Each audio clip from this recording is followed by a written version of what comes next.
Yeah, Dave, are you allowed to talk about the three transfers yet that have committed? Is that all we have?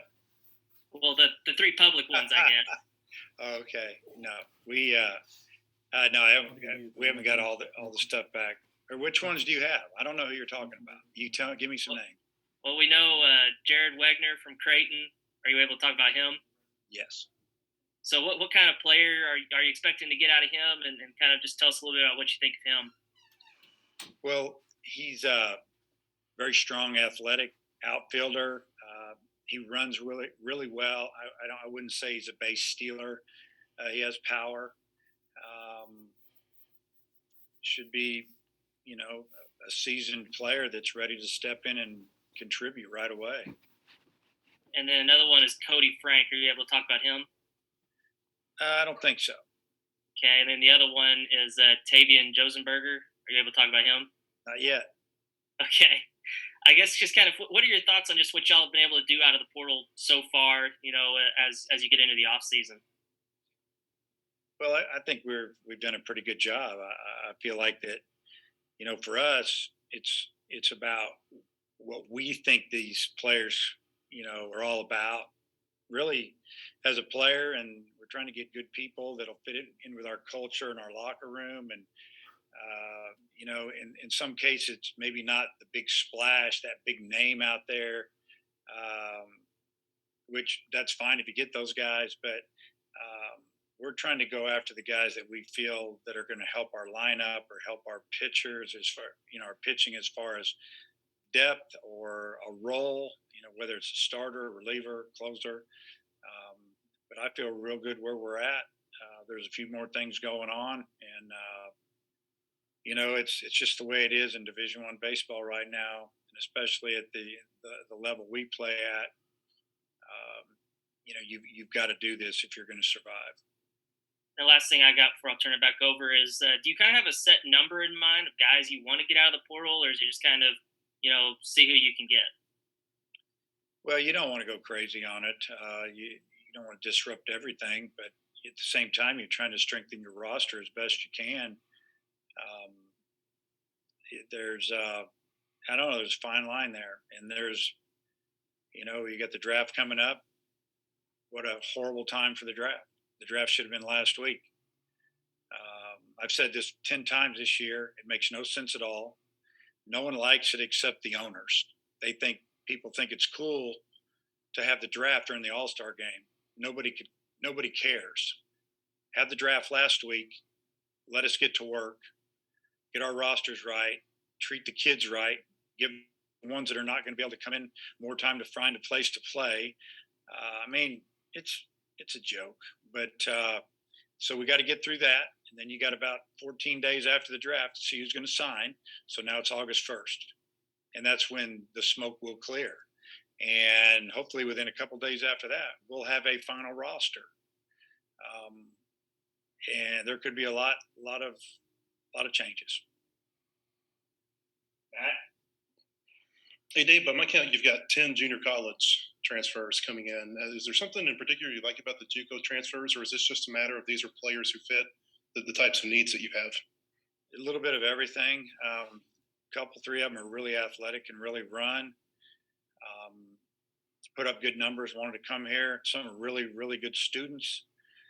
With our scholarship situation, you have to piece it together.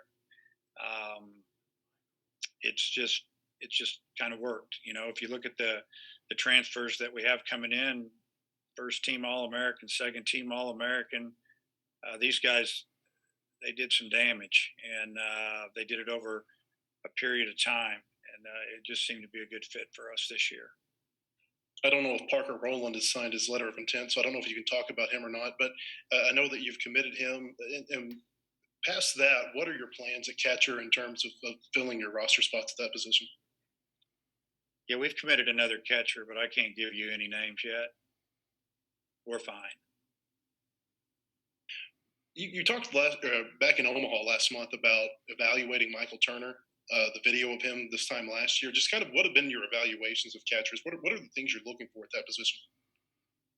Number one, we wanted to be able to really receive the baseball, and obviously Leadership qualities are big for us, and we're talking to these guys on the phone through Zoom with the coaching staffs and the player and their parents. A lot of times, kind of get a feel for that, and then talking with former coaches. And a lot of in some cases, kids just want to leave. They want to go to a program where they feel like they have a chance to get to the World Series. They want to play in a different league. Coaching change. Maybe they feel like they could develop more at a different place. But a lot of times it's because maybe at their position there's someone around the same age that's getting most of the reps, one reason or another. Maybe because he's a left-handed hitter and they hit right, and the coach likes left. You could go on and on. I've heard it all, but we just try to evaluate all the above as far as can he handle a pitching staff, good catch and throw guy, and then the bat to me is last when it comes to the catcher. Okay, thank you. Well, hey, Dave, how you doing? Good. Hey, it seemed like Peyton Stovall, got better at first as the season went on. Made some pretty nice picks over there, but I know he's a middle infielder by trade. Where do you envision him playing next season? Well, first off, on his play at first, I thought he did a great job all year. He picked 95% of the balls that hit the dirt. It was pretty amazing. He wasn't the biggest target over there, and I think our guys, they're pretty accurate with their arms, but if they missed, a lot of times it was low because I think they felt like he would pick it and save them, and he did. And but I see him playing second base for us next year. He's playing second in the Cape. Played shortstop his senior year in high school. Played second base as a freshman, sophomore, and a junior in high school, and started there most of the time. So he got his reps in at second with us, and then we'll really get after it when he gets back. And then Kendall Diggs, do you see him maybe being a first baseman or DH? What do you envision for him? I think Kendall's going to fight to get in the lineup, whether it's at first base, third base, or corner outfield. I think maybe his future, and I talked with him about it when he left to work in the outfield as well. I think that some of the for his future, the pro people feel like that he has good speed. He actually has a good arm. He's going to be a big kid, and that might be a spot going forward as far as professionally. It might be as a corner outfielder. I know Brady and Hagan had a chance to pitch in the Cape Cod League, but they're going to rest. Did you just feel like they pitched enough innings as freshmen, or what went into that decision? Yeah, well, basically, there's a lot that went into that. Really, in Brady's, with Tiger, he's just tired, a little sore. He knew that was going to be it for him after he threw, and then Hagan was the same way. He threw the 2 innings on Sunday, and after the game, he called us and just said, "I'm really tired." Velocity was 90-93, which is pretty good. He did walk a few people. I don't know. He didn't give up a run, struck out 4 of the 6 hitters, but he threw, 20 plus pitches each inning. Even if he was going to make the team, we don't know what was going to go on there with either of them. But he pretty much told them, "I'm done." And then as far as sending those guys out, we said, "No, you need to go rest. You want to come back up here a few weeks, start training again, and get ready for fall baseball." But 2 freshmen, honestly, they just kind of hit the wall, and it happens. And then as far as the draft, it seemed like it used to be too early because it was during the NCAA tournament. Guys would find out from fans in the stands or somewhere they got drafted. And like you say, now it's too late. Hopefully those owners are they're smart people. They made a lot of money. Do you feel like moving forward, the draft could get moved to something that makes more sense for college baseball? You'd think so. You'd think so. The draft, in my opinion, should be after the regional, and then you got you got super regionals going on, but really, or right the Tuesday after the super regional to me is perfect. If you have a team that has to play on Tuesday because of weather, that's fine. But at least you get it done. Then there's 8 teams that play in the World Series, and those kids, know they've been drafted and they're still playing. That's fantastic. They'll be excited, go win a championship. I don't know. There's, the GMs and the scouts, they all want the draft earlier. It doesn't make any sense. But the owners think that it's a production to have the draft around the same time the All Star game's going on, and I really don't get that. But it's not like the NBA. Okay, thanks, Dave. Yeah, Christina. Hi, Coach. You talked a little bit about Hagan and Brady and kind of what their rest is going to look like this summer. But as far as them and then also younger guys like Jackson Wiggins and Will McIntyre, what do you think they need to do this offseason to kind of improve or be ready for whatever their role will be next year? Yeah, both of those guys are staying here and training. They're just, continue to get stronger and they're not throwing bullpens right now, kind of resting a little bit. Then they'll start long tossing and just really get ready for fall baseball.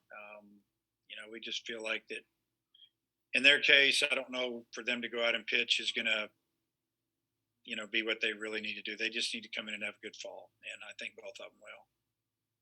And then in the same vein as the draft, with the high school guys, is there a number that you have in mind that you would consider a success as far as how many guys you actually get on campus in the fall post draft? Yeah, I mean, a lot of the guys that we signed, there's a few already here. They're in summer school, starting to work out, and there's a few that don't really have a number there. We know who there's a possibility of losing, and if we lose them, we get it. But again, it's just there's 20 rounds. If you see someone's name pop up, then they probably already made a deal. Very rarely now with the limited rounds are these teams going to select somebody unless it's a little later or they're going to take a chance and they just I don't know on a whim. But with 20 rounds, they got to get those kids signed. So we're doing as much as we can to try to find out what these guys are really thinking. But I truly believe that some of these kids, and they're talking to these pro people now, they're trying to figure out, are they really going to get the amount that they want? And then if they don't, we just want them to stay strong. And if they say they want $1 million and they're being told we can't give you more than 500, then they should come to school and triple that. Andrew Ellis. Hey, Coach, we always talk about guys making a move or making a jump. Who are some guys on your roster now that you've had those conversations with about it's time to make a move, time to do something more? Kendall Diggs jumps right out at me. I mean, he's got such a pretty swing. He knows the strike zone. He got a couple of pinch hit opportunities, some clutch situations late, and it didn't go well, but he hadn't hit in a while. I think when he gets in the lineup and gets a lot of at bats, I think he'll be really good. So he needs to make a move, position player wise. He needs to get in really good shape this summer and fall. He's got to summer ball and out east a little bit, maybe the Appalachian League, and he needs to get better, and he will.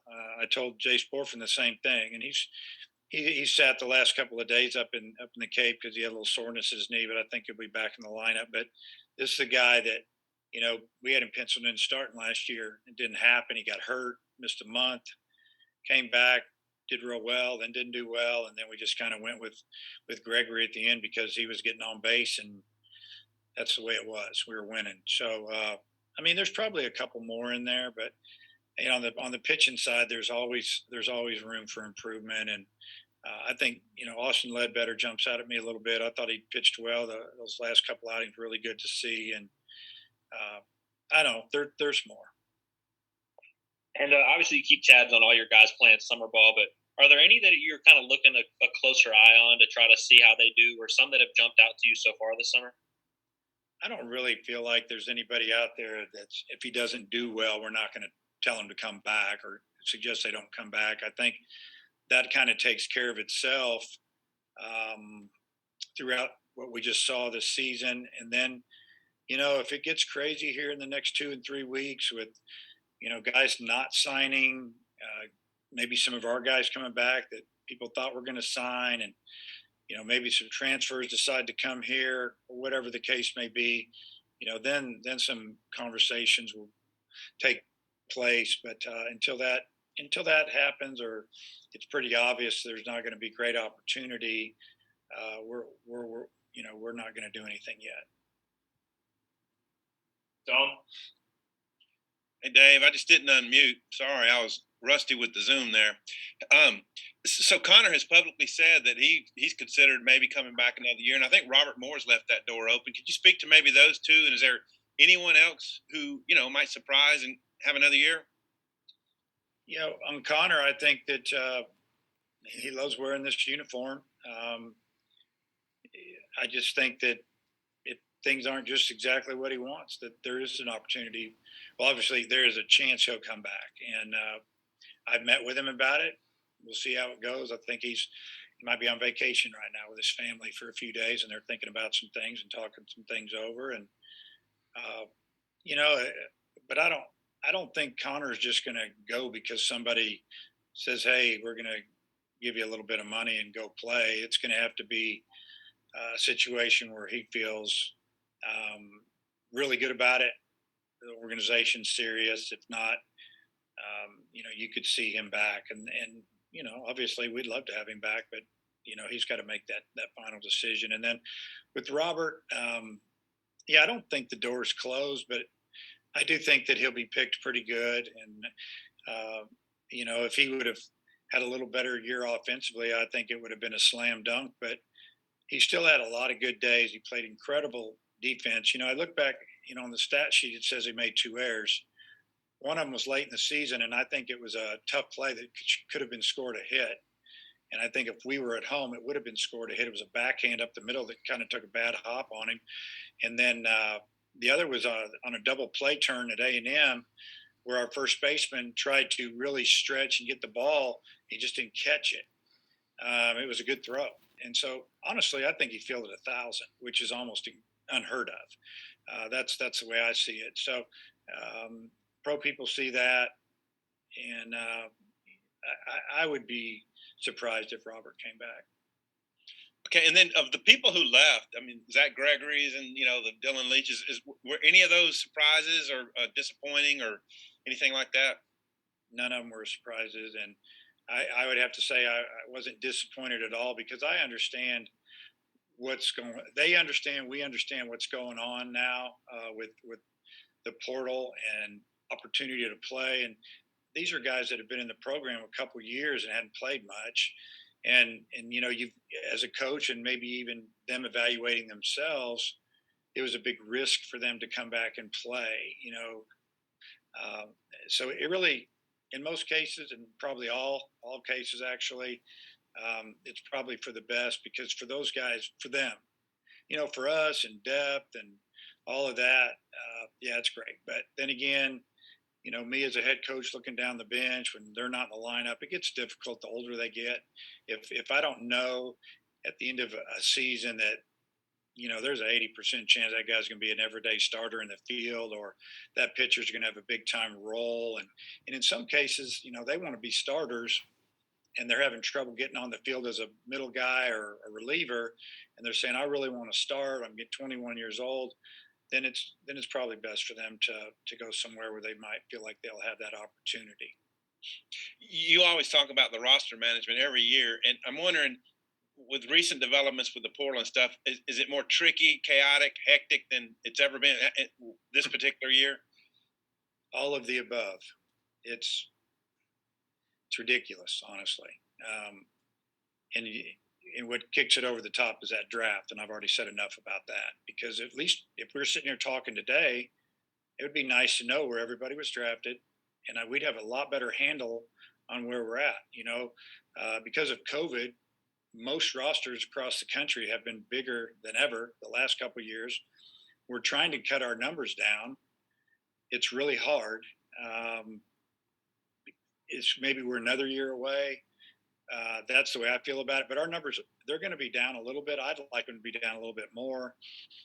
Again, the transfer portal, you're seeing with other teams in our league and division are doing with the transfer portal and NIL money, are getting these kids to come to school, or at least say they're going to go there. And maybe some of them are draft eligible, and then they'll figure out what they have when the smoke clears, like all of us. It's going to be this way until some changes are made, and I don't see any changes coming down the road anytime soon. All right, thanks. Mason.